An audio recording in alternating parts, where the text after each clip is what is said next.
রাতে ঘুমানোর সময় আমার স্ত্রী যখন আমার বুকের উপরে এসে শুয়ে পড়ল, তখন আমি বেশ বিরক্তি নিয়ে ওকে বললাম, সারাদিন কাজ করে রাতে তোমার জন্য একটু শান্তিতে ঘুমাতেও পারি না। এমন ন্যাকামো না করলেও তো পারো, তোমার জন্য কোনো কাজে শান্তি নেই আমার। আমার স্ত্রী তখন বলল, তুমি তো জানো আমি তোমার বুকে মাথা না রাখা পর্যন্ত ঘুমাতে পারি না। তুমি যত যাই কিছু বলো না কেন, আমি তোমার বুকেই মাথা রেখে ঘুমাবো। রেগে গিয়ে বললাম, তুমি মরে গিয়েও তো আমাকে মুক্তি দিতে পারো। রোজ রোজ এমন অশান্তি আমার আর সহ্য হয় না। এমন একটা বস্তা গায়ের উপর থাকলে কি কেউ ঘুমাতে পারে? মন খারাপ করে আমার স্ত্রী বলল, আমি তো শুধু রাতের বেলায় বুকে ঘুমাই, আর তো কখনো জ্বালাতন করি না। আমার মাথা ব্যথা করছে, একটু হাত বুলিয়ে দাও। এই কথাটা বলে আমার হাতটা নিয়ে ওর কপালের উপর রাখলো।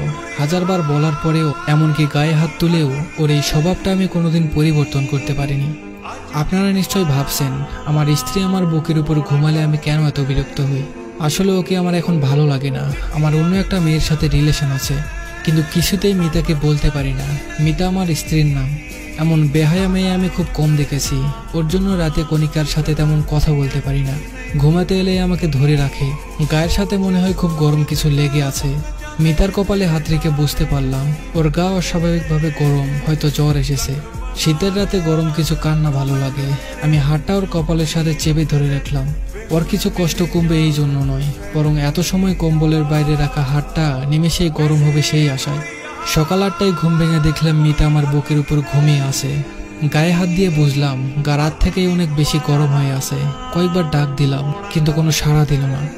ওকে বুকের উপর থেকে সরাতে গিয়ে খেয়াল করলাম আমাকে বেশ শক্ত করেই ধরে আছে।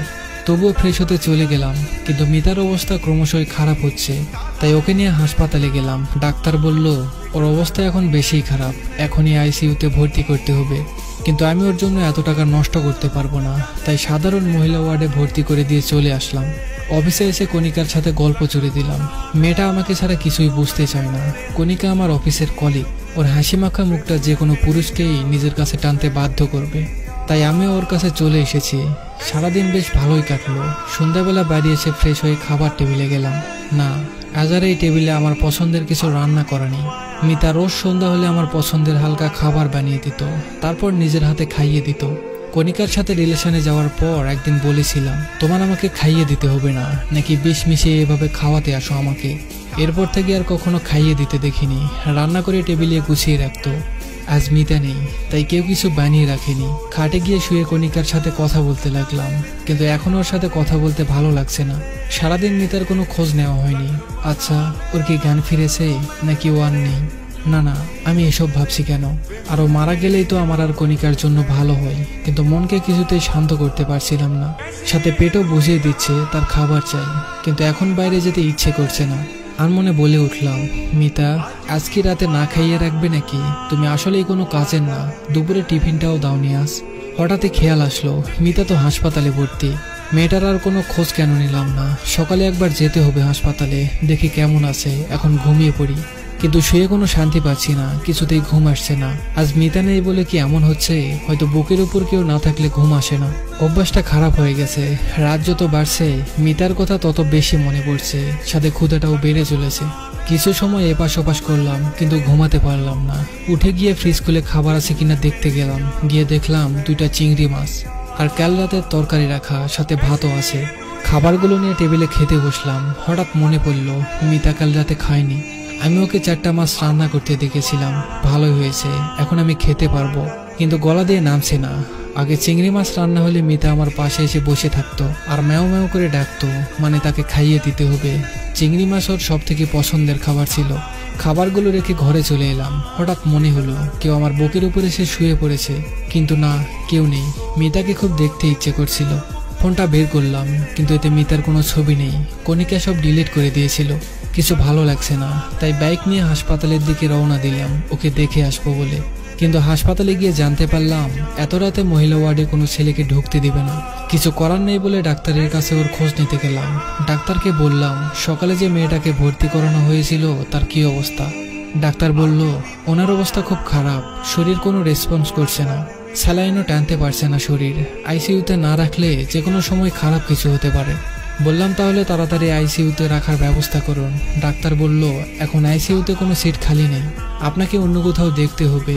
একটা সিট খালি ছিল যা বিকেলে বুক হয়ে গেছে। ডাক্তারকে কিছু না বলে চলে এলাম সেখান থেকে। শহরে আর কোনো ভালো হাসপাতাল নেই, বাইরে নিতে গেলে এখন অনেক সময় লাগবে আর অনেক টাকা খরচ হবে। বাড়ি ফিরে এলাম, কিন্তু বাড়ি ফিরলে মিতাকে বেশি মনে পড়তে থাকলো। কণিকার জন্মদিনে আমার কাছে টাকা ছিল না, অনেক চিন্তায় ছিলাম। তখন মিতা ওর গলার চেন আর নগদ 10,000 টাকা দিয়ে বলেছিল, আমার কাছে এত টাকা নেই, তোমার তো 20,000 টাকার দরকার, এতে হয়তো হয়ে যাবে, তুমি চিন্তা করো না। ওর দিকে এক পলক তাকিয়েছিলাম। ও মুচকি হেসে বলেছিল, তুমি চিন্তায় থাকলে আমার কষ্ট হয় অনেক, আমার এগুলো লাগবে না, তুমি নিয়ে নাও। চেনটা ওর মায়ের দেওয়া বলে ওটা আর বিক্রি করিনি, কণিকাকে দিয়ে দিয়েছিলাম। চোখের কোণে মনে হলো পানি জমা হচ্ছে। আজ অনেকদিন পর মিতার সাথে কাটানো সকল মুহূর্তের কথা মনে পড়ছে। আমাদের ভালোবাসার তো কোনো কমতি ছিল না, তাহলে কেন এত দূরত্ব তৈরি হলো আমাদের ভিতর? মিতা আমাকে নিজের সবটা দিয়ে আগলে রেখেছিল, তাহলে আমি কেন মিতাকে কষ্ট দিলাম? অফিস থেকে ফিরতে মিতা আমাকে রোজ জড়িয়ে ধরতো। একদিন ওকে বললাম, ছেলেদের শরীর লাগলে ব্যবসা করো, কিন্তু আমাকে এত বিরক্ত করো না। সেদিনের পর থেকে মিতা আর আমাকে জড়িয়ে ধরতো না। শুধু রাতে আমার বুকে ঘুমানোটাই পরিবর্তন করতে পারিনি। ওর নাকি আমার বুকে না ঘুমালে ঘুম আসে না। আমিও একসময় ওকে বলতাম, তুমি আমার বুকে না ঘুমালে আমার ঘুম আসে না। আজ বুঝতে পারছি কথাটা আমি মিথ্যা বলতাম না। রাত 3টা বেজে গেল, এখন আমি ঘুমাতে পারিনি। সকাল হতে হাসপাতালে চলে গেলাম। আজকে মিতাকে আইসিইউতে রাখবো, এখানে না হলে অন্য কোথাও। মিতাকে ছাড়া আমি এক রাতও থাকতে পারি না। আমার করা সব কাজের জন্য মাপ চাইবো, আর কষ্ট দিব না ওকে। হাসপাতালে গিয়ে জানতে পারলাম কাল রাতে একটা মেয়ে মারা গেছে। না, এটা মিতা হতে পারে না। মিতা আমাকে কথা দিয়েছিল আমাকে রেখে যাবে না, আমাকে ছাড়াও থাকতে পারে না। মিতা নিশ্চয়ই ওর কথা রাখবে, কিন্তু আমাকে ভুল প্রমাণ করে দিল। মিতার প্রাণহীন দেহটা কেমন নিষ্পাপভাবে ঘুমিয়ে আছে। খুব শক্ত করে ওকে জড়িয়ে ধরলাম। শেষ কবে ওকে জড়িয়ে ধরেছিলাম মনে নেই। ওর মুখের কাছে মুখ নিয়ে বলতে লাগলাম, তুমি বলতে না তুমি আমাকে ছাড়া থাকতে পারো না, তাহলে আজ থেকে কি করে থাকবে? জানো, কাল রাতে আমি তোমাকে ছাড়া ঘুমাতে পারিনি। গায়ের উপর একটা বস্তা না থাকলে কি আর ঘুম আসে? কে আমাকে রোজ পছন্দের খাবার রান্না করে দিবে? কে আমাকে এতটা আগলে রাখবে? আমি তোমাকে আর কষ্ট দিব না। এই দেখো, আমি তোমাকে জড়িয়ে ধরে কথা দিচ্ছি, আমি আর কথার খেলাপ করব না। তুমি জানো কাল রাতে আমি তোমাকে ছাড়া কেমন ছিলাম? ভাতও খেতে পারিনি। তুমি আমাকে নিজের হাতে খাইয়ে দিবে না? এবার আর বলবো না তুমি আমাকে বিষ মিশিয়ে মেরে ফেলতে চাও, বলো না প্লিজ। আমার খুব ক্ষুধা লেগেছে, কাল রাতে আমি খাইনি জানো। তোমার কলিজাটা না খেয়ে আছে, আর তুমি নিশ্চিন্তে কি করে ঘুমিয়ে আছো। আগে যেমন প্রতি রাতে আমার বুকে ওর চোখের পানিতে ভেজে যেত, আমি যেমন কিছু বলতাম না, ওর চোখ মুছে দিতাম না। আজ আমার চোখের পানিতে ওর বুক ভিজে যাচ্ছে, কিন্তু ও চুপ করে ঘুমিয়ে আছে। সত্যিই কি আমি আর ওকে ফিরে পাবো না?